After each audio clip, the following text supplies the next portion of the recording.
नमस्कार दोस्तों, मैं हूं मनोज कुमार गुप्ता। आप देख रहे हैं मेरे चैनल को। इसका नाम है रेगुलर क्लासेस फॉर अकाउंट। सामने आपको दिख रही है इनकम टैक्स की बुक एससी मल्होत्रा वाली। असेसमेंट ईयर 2023-24 चल रहा है। एडिशन न्यू वाला है, 64 एडिशन। चैप्टर चल रहा है इनकम फ्रॉम हाउस प्रॉपर्टी। आप लास्ट वीडियो में 36 तक के क्वेश्चन देख चुके होंगे। अब 37 क्वेश्चन आपको करके दिखाएंगे। आपको 7 क्वेश्चन पहले पढ़ाते हैं, समझाते हैं और फिर उसके बाद कराएंगे। तो स्टैंड नीचे कर लेते हैं जिससे कि आपको क्लियर दिखाई दे। यहाँ से आपको क्लियर दिखाई देगा। तो इसमें लिखा है Shri Dinesh Kumar is the owner of 3 house. 3 house का मालिक है और इसमें ए हाउस, बी हाउस और सी हाउस लिखा हुआ है। एनुअल फेयर रेंट हमें दे रखा है इसमें 18,000, 15,000, 12,000। म्यूनसिपल वैल्यूएशन दे रखी है 15,000, 20,000, 10,000। लेट आउट पर मंथ 2,000, 1,500 और 1,250 रुपये पर मंथ के हिसाब से है।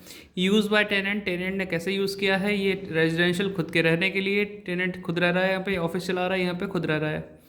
तो कंस्ट्रक्शन कंप्लीटेड और स्टार्टेड दोनों की डेट है। स्टार्ट हुआ 30 मई 2017 में और कंप्लीट हुआ है 1 अप्रैल 2020 में। बाकी आप डेट देख सकते हैं। एक्सपेंसेस के तौर पे रिपेयर एक्सपेंसेस दे रखा है जिसका हम कुछ नहीं करते। कलेक्शन चार्जेस इसका भी कुछ नहीं करते हम। इंटरेस्ट और लोन लिखा हुआ है फॉर कंस्ट्रक्शन हाउस ए के अंदर 10,000 है।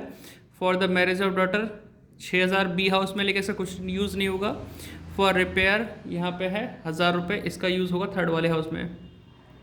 फिर आगे लिखा है municipal tax is 10% of municipal valuation. The municipal tax of house A was paid by the owner but municipal tax of house B was not paid up to 31 March 2023 के लिए। अभी तक कोई पेमेंट हुई नहीं है तो इस पर नील कर देंगे, अनपेड है एक तरह से ये।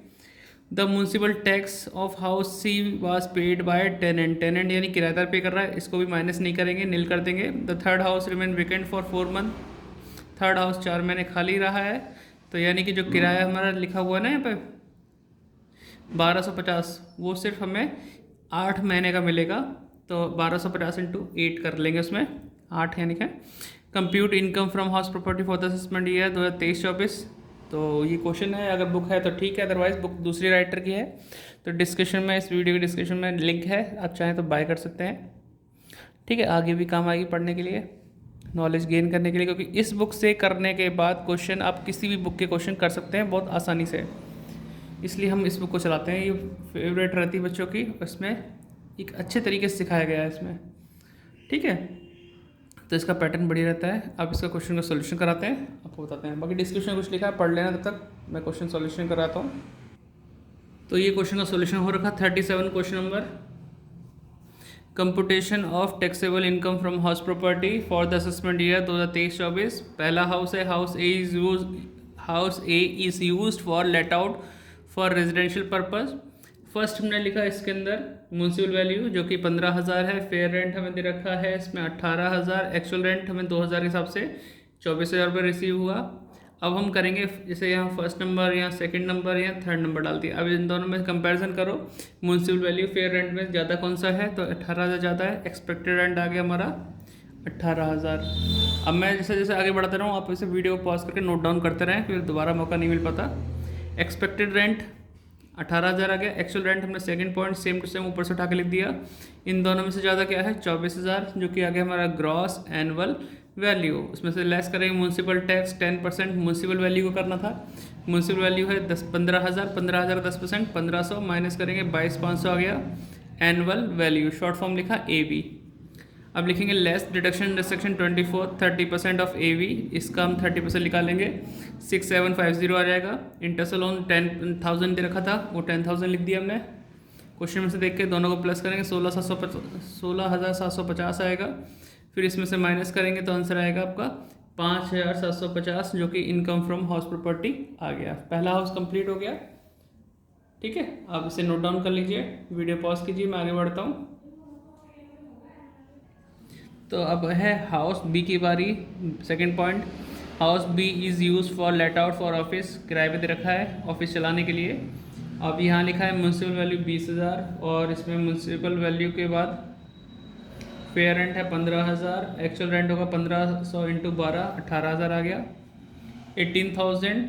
ठीक है, अब इन दोनों में कंपेयर करेंगे, म्यूनसिपल वैल्यू फेयर रेंट में ज़्यादा क्या है 20,000, तो 20,000 हमारा आ गया। Expected rent 18,000, actual rent same to same लिख दिया, एक्चुअल रेंट आ गया हमारे पास। ठीक है, इन दोनों में से ज़्यादा क्या है हमारे पास 20,000, वो हमारा हो गया gross annual value. Municipal tax nil क्यों लिखा, क्योंकि इसमें अनपेड था, दिया ही नहीं था, ठीक है। तो हाउस बी के लिए इसमें लिखा था नॉट पेड मतलब अनपेड, तो नील लिख दिया हमने। और एनुअल वैल्यू 20,000 आ गया। Less deduction under section 24 30% of AV लिखा, 6,000 बनेगा। इंटरेस्ट लोन, इसमें लोन तो था लेकिन बेटी की शादी के लिए उसका यूज़ किया गया, उसका इंटरेस्ट इसमें नहीं आएगा। टोटल हुआ 6,000, 20 में से 6 गए 14,000। Income from house property 14,000 house B के लिए आ गया, ठीक है। आप इसे वीडियो को पॉज करके नोट डाउन कर लें। आगे बढ़ते हैं, थोड़ा सा कहूँ आगे किसकाते हैं। तो यहाँ लिखा house C is used for let out for residential purpose, लेकिन थर्ड हाउस जो था वो खाली रहा 4 महीने। और बच्चे ने कुछ लिखने की कोशिश की, when tenant paid the municipal tax then the amount will not be less. अगर टेनेंट मतलब किराएदार म्यूनसिपल टैक्स को पे करता है, जैसा कि इसमें बोला गया है, तो हम यहाँ पे माइनस नहीं करेंगे, सिर्फ ऑनर जब पे करता तभी माइनस करते हैं। तो म्यूनसिपल वैल्यू लिखा हमने 10,000, फेयर रेंट लिखा 12,000, ठीक है। और इसमें आपका एक्चुअल रेंट कितना है 1250 इंटू 8 कर दिया 10,000। जब मकान खाली रहे, कोई इस्तेमाल ना करे, तो जो भी एक्चुअल रेंट होता है वही हमारा ग्रॉस एनुअल वैल्यू बन जाता है, ठीक है। चाहे वो कम हो कंपेयर में ज़्यादा हो, कुछ नहीं।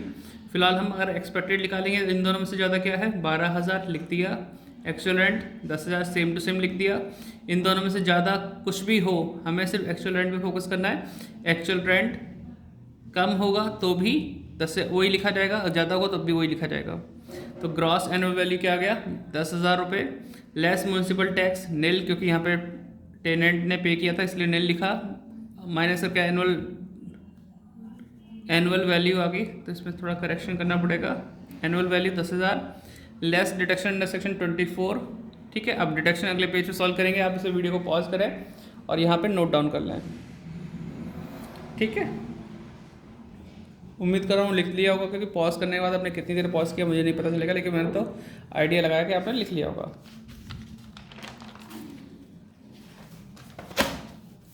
आगे बढ़ते हैं तो दिखाई देता है कि उससे आगे जो था लेस डिडक्शन अंडर सेक्शन 24 के नीचे फर्स्ट पॉइंट 30% ऑफ एवी, तो वहाँ पे अमाउंट आई थी 10,000। 10,000 का 30% 3,000 आता है।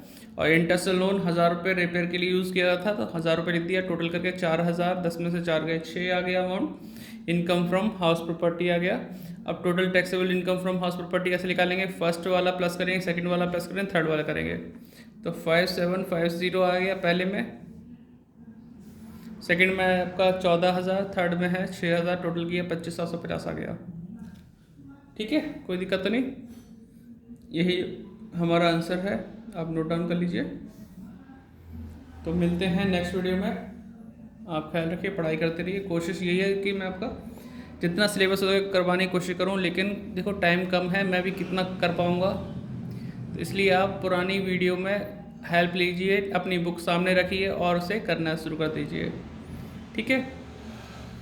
हो सके तो यही बुक खरीद के अपना थोड़ा पढ़ाई कर लो, क्योंकि वैसे तो ले खर्च होंगे। आपने स्वाति प्रकाशन ले रखी है, तो फिर उसमें थोड़ा पैटर्न का भी चक्कर होता है कि इसमें एक सीक्वेंस चलता है, आराम से आप कर सकते हो। अगर नई वाली बुक लेके अगर मेरी पुरानी वीडियो से अगर आंसर मैच कर रहे हैं, तो मतलब ज़्यादा चेंजेस नहीं है, सेम टू सेम हो जाएगा काम। अगर चेंजेस हैं तो वो उसके लिए आप थ्योरी पढ़ेंगे, थ्योरी पढ़ने के बाद वो चीज़ अप्लाई कर सकते हैं, चेंजेस जो अमेंडमेंट हुए हैं, ठीक है। तो इस तरह से कर सकते हैं। पुरानी प्ले लिस्ट देखो, समझो और कर दो, क्योंकि टाइम बहुत कम दिया है इस बार सीसीएस वालों ने, मुश्किल से 1.5 महीना, क्योंकि 1 मार्च के आसपास मेरे पास बच्ची आई थी और 16 अप्रैल को पेपर। 1.5 महीने में इनकम टैक्स कभी नहीं होती, क्योंकि इनकम टैक्स लेता है टाइम सीखने के लिए, ठीक है। फॉर्मेलिटी निभाने वाले तो 2-2 क्वेश्चन करके भी ख़त्म करते चैप्टर, वो हमें नहीं करना। डिस्क्रिप्शन पढ़ लेना, बाकी आप चाहे तो चलो की हेल्प भी कर सकते हैं।